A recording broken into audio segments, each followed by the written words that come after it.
Yang ketiga, apakah ini? Pengaruh yang manis dari urapan Roh Kudus yang menyangkupkan saudara untuk hidup kudus. Tanpa pertolongan Roh Kudus, saudara akan hidup seperti orang-orang lain yang tidak punya batasan-batasan. Saudara akan menyerah kepada daging saudara dan memuaskan hawa nafsu pikiran saudara. Manusia yang tidak dikuasai secara supernatural oleh Roh Kudus akan menjadi malas, jahat. Nah saudara, dunia ini penuh dengan orang-orang demikian, dan kita tidak bisa salahkan mereka karena mereka tidak punya kekuatan supernatural untuk menolong mereka untuk hidup kudus.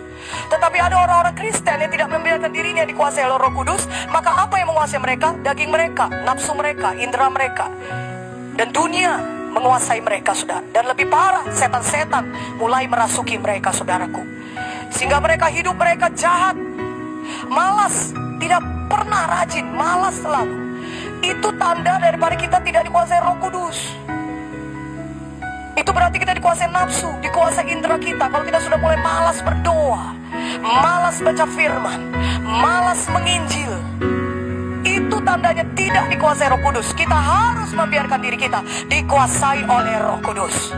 Dulu pun kita hidup mengikuti jalan dunia ini dan menuruti kehendak daging dan pikiran kita yang jahat, sama seperti orang-orang lain. Efesus 2:2-3. Nah saudara, ketika kita tidak dibawa pengaruh yang manis dari Roh Kudus, kita akan menjadi objek pengaruh dari setan yang akan membuat saudara melakukan semua dosa kehendak daging. Saudara, kalau kita tidak membiarkan diri kita dikuasai Tuhan, kehidupan Tuhan, Zoe atau Roh Kudus, saudara, tidak kita biarkan menguasai kita, maka apa yang menguasai kita? Kehendak daging, pengaruh setan yang membuat kita semua jatuh dalam dosa kehendak daging. Semuanya, entah apapun itu, malaskah. Tetapi kalau pengaruh Roh Kudus ada dan kita biarkan mempengaruhi kita, akan membuat kita menjadi kudus, menjadi spesial, dan menjadi berbeda. Berbeda dari orang dunia ini. Tetapi kalau anak-anak Tuhan tidak membiarkan diri mereka dikuasai Roh Kudus, maka mereka juga bisa jatuh ke dalam dosa kedagingan yang sama. Tidak ada di tengah-tengah. Mari biarkan diri kita dikuasai dipengaruhi oleh Roh Kudus. Ya saudaraku, seberapa lama pun saudara menjadi orang Kristen, saudara tetap tidak bisa hidup kudus tanpa pengaruh Roh Kudus. Seberapa lama pun saudara sudah jadi hamba Tuhan, gembala sidang, mengembalakan sidang, memerintahkan firman Tuhan, dan sudah sekian tahun melayani, tetap saudara tidak akan mampu hidup kudus tanpa pengaruh Roh Kudus. Itu bukan karena kehebatan kita, tapi karena pengaruh kudus. Apa yang terjadi kalau misalnya Roh Kudus meninggalkan saudara untuk 1 hari? Saudara akan terkejut mendapati diri saudara orang biasa saja. Karena sebenarnya yang menyangkupkan kita untuk bisa hidup kudus adalah karena kuasa Roh Kudus. Haleluya. Karena itu jangan bersandar kepada diri sendiri. Biarkan diri kita dikuasai oleh Roh Kudus setiap hari, sehingga kita bisa hidup kudus. Karena itu berhati-hati, jangan pernah biarkan diri saudara tidak dipengaruhi oleh Roh Kudus 1 hari pun. Haleluya.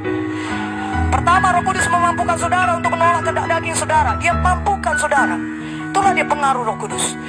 Disanggupkannya saudara, sehingga saudara bisa menolak kehendak daging. Saudara mungkin berpikir, ini kehendak daging ada pada kita. Kita belum mati saudara, kita masih hidup pada tubuh kita. Tidak ada di antara kita yang tidak kelihatan, masih kayak asap-asap, gak ada mata. Semua kita ada punya tubuh, amin. Karena itu ada kehendak daging itu pada kita. Tetapi kalau kita dikuasai Roh Kudus, kita mampu, kita punya kekuatan menolak kehendak daging, mematikan kehendak daging. Bayangkan itu hebatnya kuasa Roh Kudus. Ya saudara berasa udah kewalahan, apa yang harus dilakukan ini? Ini firman Tuhan berkata, Galatia 5:16-17. Maksudku ialah hidup oleh Roh, maka kamu tidak akan menuruti keinginan daging. Tidak akan. Saudara bisa dijamin untuk hal itu kalau kita membiarkan Roh Kudus menguasai kita. Kita tidak akan menuruti kehendak daging. Gak suka pun kita. Gak suka, kita gak mau tahu, kita gak mau terlibat dalam itu. Makanya kita harus membiarkan diri kita dikuasai Roh Kudus dan berdoa. Karena ketika saudara berdoa dikuasai Roh Kudus, saudara akan dapatkan kekuatan supernatural itu untuk menolak kehendak daging.